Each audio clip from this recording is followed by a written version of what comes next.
এটা আমরা দেখতাম যে সংসদ অচল হয়ে থাকতো, এ আসতেন না ও থাকতেন, এক ধরনের এইরকম কিছু না, সবাই মিলে একটা কালেকটিভ এফার্ট ছিল যে এই প্রসেসটাকে সাকসেসফুল করার, এবং ওকে। সেটা আমরা গতকাল পর্যন্ত দেখেছি। আজকেও আমরা এই বিষয়ে কনফিডেন্ট, এবং কালকে আপনারা দেখবেন যে এটা আরো দৃশ্যমান হবে। এই অনৈক্য, এটা দেখেন, পলিটিক্যাল পার্টি থাকলে কিছু কিছু বিষয় অনৈক্য আসবেই, এটাই স্বাভাবিক, এটাই ডেমোক্রেসির বিউটি। আপনি যেটাকে যেভাবে ইন্টারপ্রেট করছেন আর একটা পার্টি সেভাবে ইন্টারপ্রেট করছে না, তো ফলে অনৈক্যটা যখন আসাটা খুব যে অমূলক এমন কিছু না, কিন্তু দেখতে হবে যে আপনি কতটা সৌহার্দ্যপূর্ণ পরিবেশে এই ডিবেটটা হচ্ছে। আমরা মনে করি যে ডিবেটটা হয়েছে, এটা এক্সেম্পলারি ছিল, এবং এটা বাংলাদেশের নেক্সট জেনারেশন, বাংলাদেশের যারা পলিটিক্সে আসবেন তাদেরকে যুগ যুগ ধরে এটা ইন্সপায়ার করবে। আপনি এই যে জুলাই ঘোষণাপত্র বা যে যে বিষয়গুলিতে রাজনৈতিক ঐক্যমত্য কমিশন যে যে বিষয়গুলি নিয়ে কথা বলেছেন বা যে সে বিষয়গুলি তুলেছেন এবং যে আলোচনাগুলি করেছেন, সেই আলোচনাগুলিকে ভবিষ্যতের রাজনীতিতে আপনি দেখতে পাচ্ছেন যে এটা একটা বড় ভূমিকা রাখবে?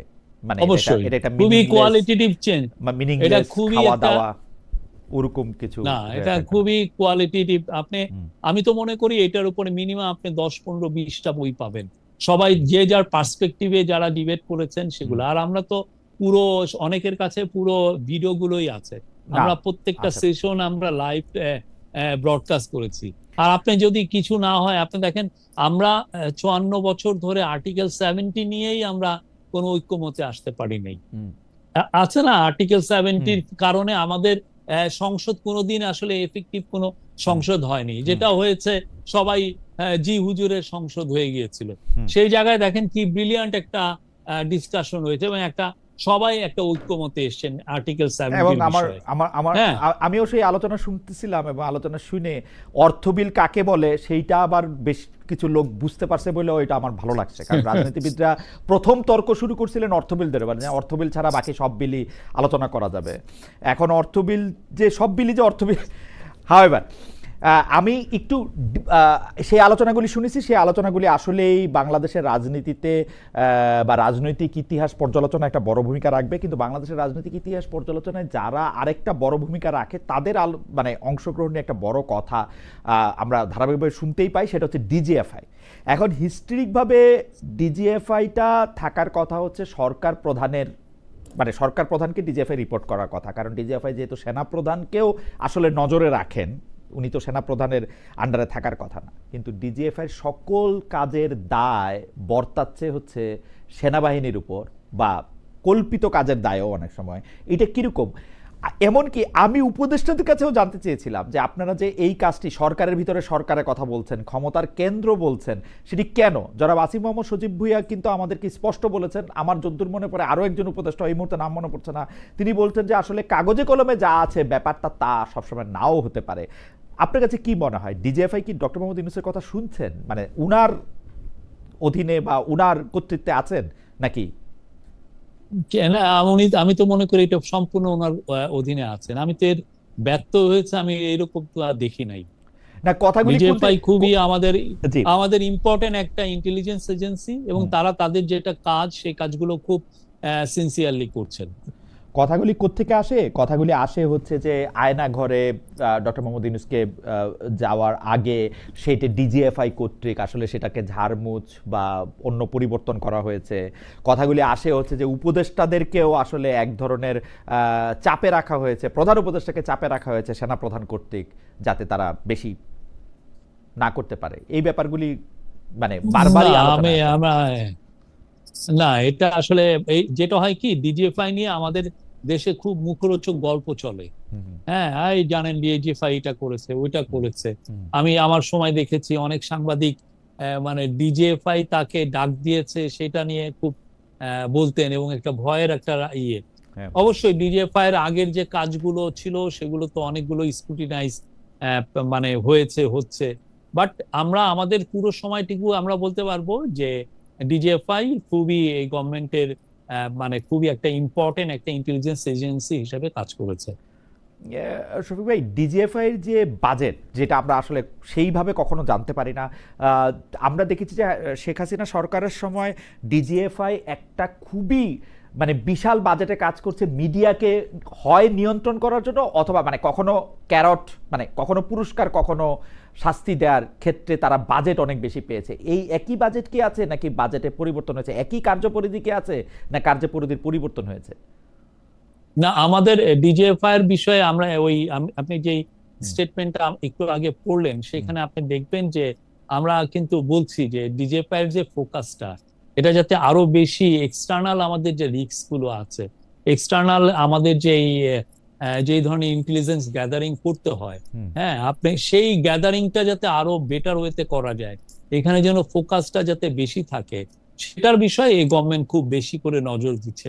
আপনি দেখেন 2017 সালে এই 7.5 লক্ষ রোহিঙ্গাকে আপনি দেখেন জেনোসাইডের শিকার করে তাদেরকে মায়ানমার মিলিটারি বাংলাদেশে পাঠিয়ে দিয়েছে, যে একদম ইয়ে করে। এইটার কোনো ইন্টেলিজেন্স সেরকম ভাবে ছিল না আমাদের। এটা তো একটা ম্যাসিভ ইন্টেলিজেন্স ফেলুর। যে ইন্টেলিজেন্স আমার প্রথম ডে ওরা যখন এই কাজটা তো ওরা একদিনে করে নাই, ওরা দিনের পর দিন এটা করছে। ওরা ফেসবুকে রোহিঙ্গাদের এগেনস্টে একের পর এক ফেক নিউজ চালিয়েছে, আমাদের ভয়ানক রকমের তারা একটা পরিবেশ তৈরি করেছে।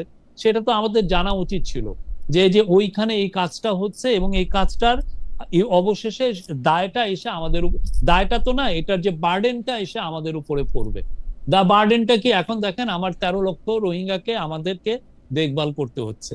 তাদের খাদ্য পাবে কিনা, তাদের হেলথ কেয়ার পাবে কিনা, কারণ আমাদের হিউম্যানিটেরিয়ান নিডটাকে আমাদেরকে অবশ্যই এটা লুক আফটার করতে হবে, সেই কাজটা করতে হচ্ছে। কিন্তু ওইটা তো প্রথমেই যখন 2017 সালের আপনার 25শে অগাস্ট যে কাজটা হলো, যে ওরা আসা শুরু করলো, তার আগেই তো আমাদের এই জিনিসটা জানা উচিত ছিল। এবং আমি তো মনে করি সত্যিকার অর্থে আমাদের যে ডিজিএফআই, এটাকে আরো শক্তিশালী করে আমাদের যেটা এক্সটার্নাল রিস্ক, সেগুলোকে আমরা যাতে খুব সব সময় যাতে আমরা বেস্ট কোয়ালিটির ইন্টেলিজেন্স পাই, সেটার জন্য আমাদের প্রিপেয়ার করতে হবে। আমার প্রশ্নটা ছিল যে গত 15 বছর, আপনি 2017 সালে কথা বললেন, গত 15 বছরে আমরা কিন্তু ডিজিএফআই কে এই বাংলাদেশকে বহিঃশত্রুর হাত থেকে রক্ষা করার থেকেও মানে অভ্যন্তরে যেসব শত্রু বা কল্পিত শত্রু আছে, প্রতিপক্ষ আছে, তাদের বিরুদ্ধে ব্যবহৃত হইতে দেখছি। এইটা এখন পরিবর্তন হয়েছে কিনা? মানে ডক্টর মোহাম্মদ ইউনূসের ডিজিএফআই মানে প্রকৃতিগতভাবে শেখ হাসিনার ডিজিএফআই থেকে আলাদা কিনা? না, ডিজিএফআই কে এগেনস্টে আপনি গত 15 মাসে শুনেছেন যে ওরা কাউকে গুম করেছে, কোন সাংবাদিককে এনে হ্যারেস করেছে, কোন সাংবাদিককে ফোন দিয়ে বলেছে এই রিপোর্টটা নামাও? এই ধরনের কোন ঘটনা ঘটেছে আপনি দেখেছেন? অর্থাৎ পরিবর্তন আমরা হয়েছে, তো মনে করি অর্থাৎ পরিবর্তন অবশ্যই। আপনি কোন গুমের কথা শুনেছেন যে যেন একটা ফ্যামিলি এসে বলছে যে আমার ভাইকে ডিজিএফআই লোকরা তুলে নিয়ে গেছে, বা একটা সাংবাদিক এসে বলছে যে আমি এই রিপোর্টটা করেছিলাম, ডিজিএফআই আমাকে থ্রেট করেছে? এটা এই ধরনের তো আমরা 15 মাসেতে আপনি গুমটা শুনতেছি না, কিন্তু ডাইনে বামে অনেক রকম মামলার কথা শুনতেছি। এবং সংবাদপত্রকে শহীদ ভাই আপনি দেখেন, আজকে এই সংবাদপত্র জনকণ্ঠ আছে ওই মালিকানায়, আগামীকাল মালিকানা চেঞ্জ হইতেছে, প্রত্যেকটা টেলিভিশনে মালিকানা বা যারা পরিচালনা সেটা চেঞ্জ হয়েছে। তো সেগুলি ক্ষেত্রে ডিজিএফআই বা এদের কোনো রোল নাই। কোনো রোল নাই। রোল থাকলে আপনারা রিপোর্ট করেন। কোনো রোল নাই। আমরা এই বিষয়ে চিফ অ্যাডভাইজারের অবস্থান পুরো ক্লিয়ার। ডিজিএফআই যেগুলো ম্যান্ডেটেড যে কাজ, সে কাজ, এই কাজ তো ডিজিএফআই এর কাজ না। এটা ওরা করবে কেন? আচ্ছা শফিক ভাই, আমরা এই ডিজিএফআই এর রোলের জায়গা থেকে বা সংবাদ মাধ্যম নিয়ন্ত্রণের জায়গা থেকে আমরা দেখতে পাচ্ছি যে দুইজনকে, মানে যারা এনসিপির নেতা বা তরুণ নেতা বা তাদেরকে দুইটা টেলিভিশন দেওয়া আছে, টেলিভিশন আরো 200টা দেওয়া হোক, আমার কোনো আপত্তি নাই, কিন্তু সেইটার ক্ষেত্রে কি কোনো স্পেশাল কোনো কিছু কি ছিল? যেমন ধরা যাক শফিক ভাই, আমি যদি বাংলাদেশে একটা টেলিভিশনের লাইসেন্স পেতে ডক্টর মোহাম্মদ ইউনূস সরকারের কাছে আবেদন করি, আমার পাওয়ার সম্ভাবনা কতটুকু, বা আমাকে কিসের মধ্যে দিয়ে যাইতে হবে? কোনো আলাদা মানে মানে আমাকে আপনার খুব প্রিয় হইতে হবে, মানে কি করতে হবে আমার? আমার মনে হয় যে এটার ব্যাপারে তথ্য মন্ত্রণালয়ের যিনি ইনচার্জে যিনি আছেন, বা এনসিপি তে জয়েন করতে হবে কিছু একটা ওরকম কিছু। তথ্য অ্যাডভাইজার এই বিষয়ে স্পষ্ট বলেছেন, আপনি ওনার বক্তব্যটা দেখলেই পাবেন। হ্যাঁ, আমার মনে হয় যে আমাদের আরো অনেক বেশি লাইসেন্স দেওয়া উচিত।